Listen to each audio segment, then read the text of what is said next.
Hola amigos, welcome back to our channel. Today we're diving into a thought-provoking perspective from our Mexican friend south of the border. But before we jump into it, if you haven't subscribed yet, make sure to hit that button and join our global community. Now let's get into it. So our friend from Mexico has some interesting insights about the US and how it deals with the concept of race. As an outsider looking in, he finds the American obsession with categorizing people based on race quite intriguing. He points out that in Mexico, things are different. When something bad happens, there's no need to label it with racial distinctions. For him, the whole idea of subcategorizing people seems, well, a bit much. It's a unique perspective, don't you think? The idea that nationality comes before racial identifiers. Now, before we get into the reactions, let's take a moment to reflect on this. How does your own cultural background shape your view on these distinctions? Drop your thoughts in the comments below. Now, before we get into the heart of the matter, let's hear what our Mexican friend had to say, and I'll meet you at the end of that video. Stick around, don't go anywhere, I'll be right back. Americans are obsessed with race. As an outsider looking in, I live in Mexico and I'm from Mexico. It's so crazy to me how obsessed with race the U.S. Like every time I watch U.S. news media, they always talk about etc. But to me, it's just American on American. Like you guys are all Americans. And it's even crazier that when I see how the U.S. tries to like subcategorize people. Oh, African American, Mexican American, Chinese American, Asian American, XYZ. But like, aren't all of you guys American? Like, what do you guys? Aren't they like European American? But like, you guys are just obsessed with like subcategorizing and race. Like here in Mexico, like if someone commits a crime against another Mexican, it's just like we don't got no blanco on moreno on blanco crime, mestizo on mestizo crime, Mexican on Mexican crime, Mexican. You know, we're not obsessed with that. Like what the heck would I be in this case? Would I be a Hispanic, Latino? Like what even is that? Like here in Mexico, I'm just Mexicano, soy Mexicano y punto. Like I'm just Mexican and that's it. You know, there's people here in Mexico and they're just Mexicans. You know, they're just Mexican. There's lighter people and they're just Mexican. Like it's not a whole thing down here.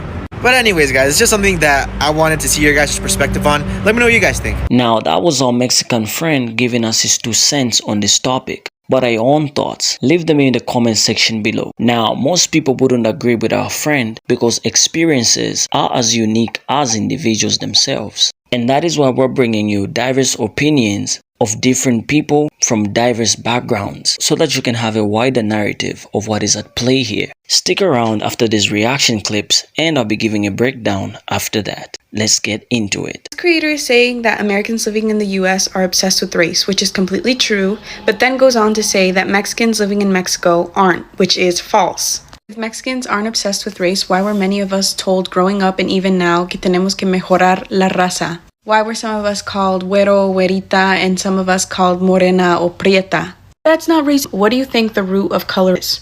Is systemic and structural, which means it can show up in the workplace, at school, even during your interactions at the grocery store. I'm really not trying to come at this creator, have any beef with him, but I don't think it is fair or accurate to say that Mexicans are not obsessed with race, when we really are. Every month there's a new debate on this app between the difference of morena and morena clara, and güera and blanca, and trigueña, and whatever the other term that's been made up. Living in Monterrey, calling an indigenous woman from Oaxaca una india o prieta is not color, it's racism. Before anyone says, oh, you're a gringa, you don't know what you're talking about, I've lived in Mexico, I'm fully Mexican, my entire family is Mexican, and I studied the intersection of race and gender in my undergrad with a specific focus in Mexico. And if that doesn't mean anything to you, talk to a Mexican, talk to an indigenous Mexican, and tell them that race doesn't exist in Mexico, and see what they tell you. Every single country has a big issue or a problem where they actively try to separate and sub-separate specific individuals.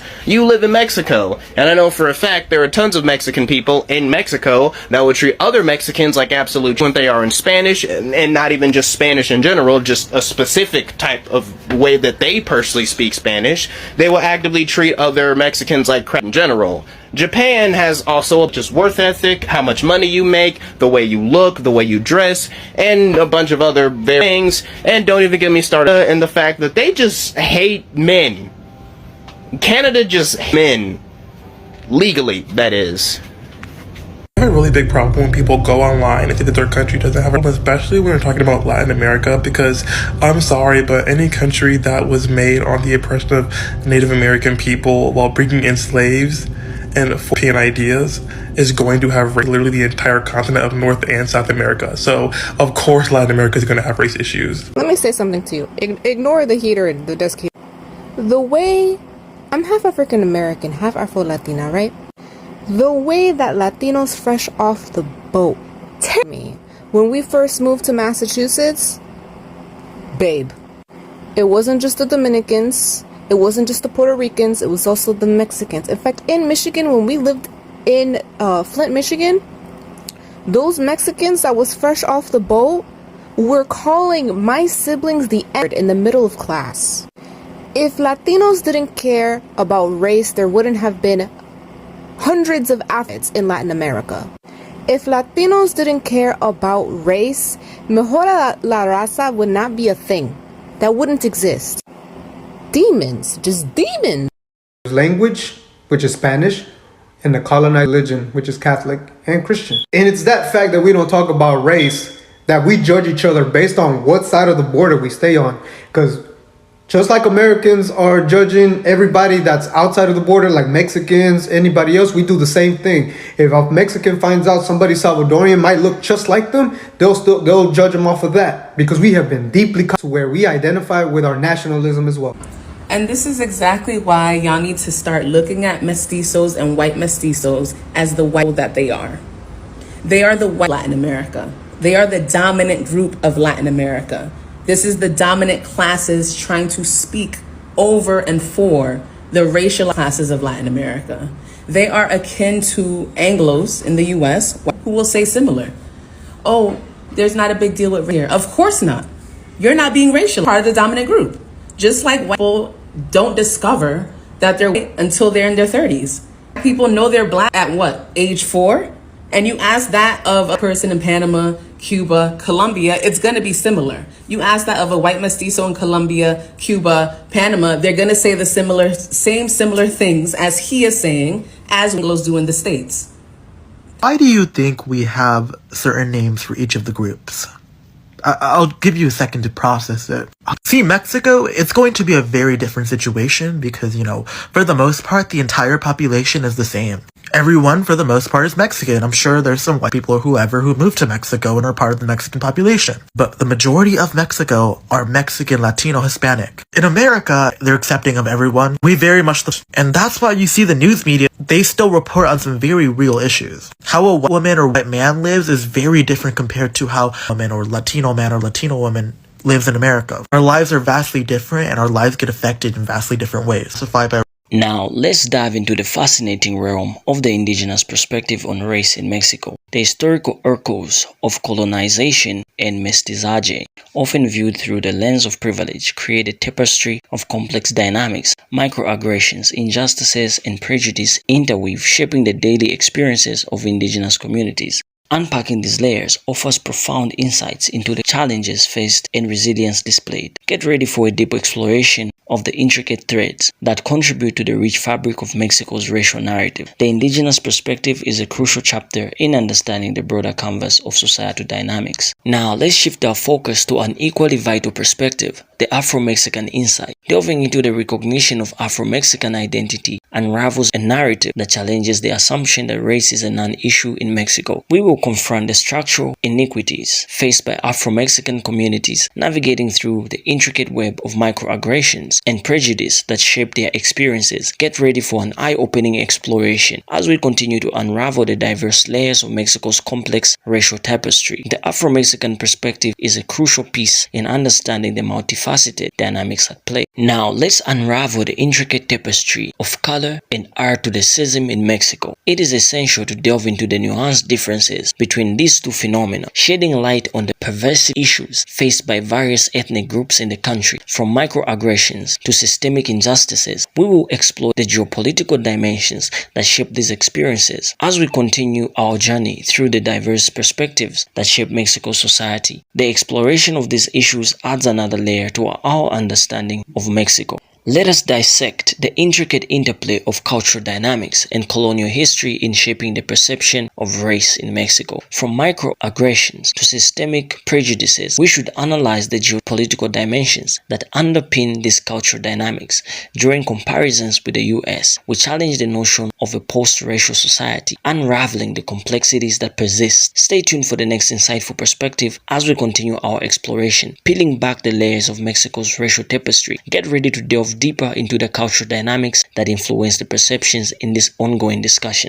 We have heard passionate perspectives from locals, each unveiling layers of privilege, challenges faced by indigenous communities, and the impact of historical colonization. Hold tight as we navigate through a myriad of experiences, questioning the narrative that race is a non-issue and exploring the subtle yet profound ways it shapes lives. Now, let's hop across the Pacific to Japan. We are about to draw intriguing parallels between Japan and Mexico. Welcome to the land of the rising sun, where cherry blossoms meet societal challenges. In Japan, stereotype wears different masks, from work ethic biases to language barriers. Ever wondered how this island nation navigates the unique complexities? Get ready to be intrigued as we compare the nuances of stereotype in Japan with our earlier exploration in Mexico. Just when you think you have seen it all, the unexpected similarities and divergences between these nations will leave you stunned. Despite their distinctive vibes, these nations share a love for hierarchy, with family and respect at the heart of their cultures. Imagine bowing in Japan and giving a warm abrazo in Mexico. Different styles, same message, unity rocks. Both places value hard work, where the Japanese chase perfection and Mexicans dance with dedication. Language is their secret code. Imagine mastering the polite Japanese kigo or navigating the nuanced Spanish in Mexico. It's a linguistic adventure. And in the midst of it all, cultural homogeneity shapes their stories, adding a splash of uniqueness to the global tapestry. In case you're wondering, these striking similarities between Japan and Mexico play a crucial role in our discussion on Afro-Mexicanism. By examining common threads in cultural dynamics, work ethic, and language, we unravel a shared human experience that transcends borders. It's a reminder that societal challenges, including issues of stereotype and prejudice, ain't confined to specific regions, but reverberate universally. As we explore the parallels between diverse nations, we gain a richer understanding of the complexities surrounding Afro-Mexicanism, dismantling the notion that these struggles are inclusive to one country. The more we uncover these connections, the closer we come to fostering global empathy and dismantling stereotypes. But hold on, our exploration doesn't end there.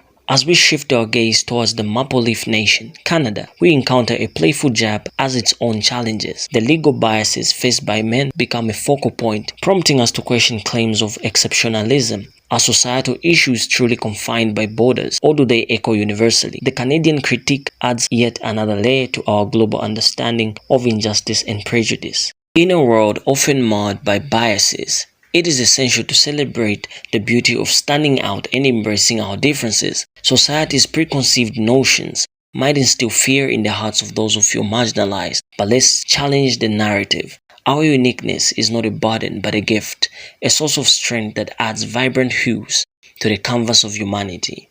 Being judged or looked down upon should not be the reason to fear standing out. Instead, it is an invitation to redefine norms. When we dare to be different, we break free from the constraints of narrow expectations. Our distinct identities become a powerful catalyst to change, challenging antiquated beliefs and fostering a more inclusive world.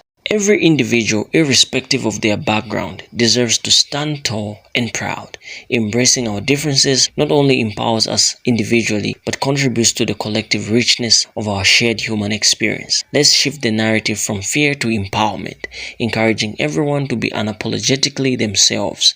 The strength to stand out lies not in conformity, but in the resilience to be true to who we are. In our profound journey, we've delved into the complex realities faced by marginalized communities, striving to unravel the layers of injustice and inequality. To our fellow brothers and sisters navigating these challenges, we want you to know that your experiences matter. Through exploring indigenous perspectives in Mexico and drawing connections globally, we aim to amplify your voices. Your stories are not just narratives, they are crucial threads in the rich tapestry of our shared human experience. This discourse goes beyond borders. It is a collective understanding that transcends geographical boundaries. As we pause momentarily in our exploration, we want you to feel seen, understood, and heard. This is an ongoing conversation, and we're committed to bringing forth more perspectives that resonate with your lived realities. The journey continues, and your resilience is an integral part of this evolving narrative. Stay strong, stay empowered, and know that your voice adds invaluable depth to our shared understanding of the world. Until our next chapter, your stories remain at the heart of our exploration.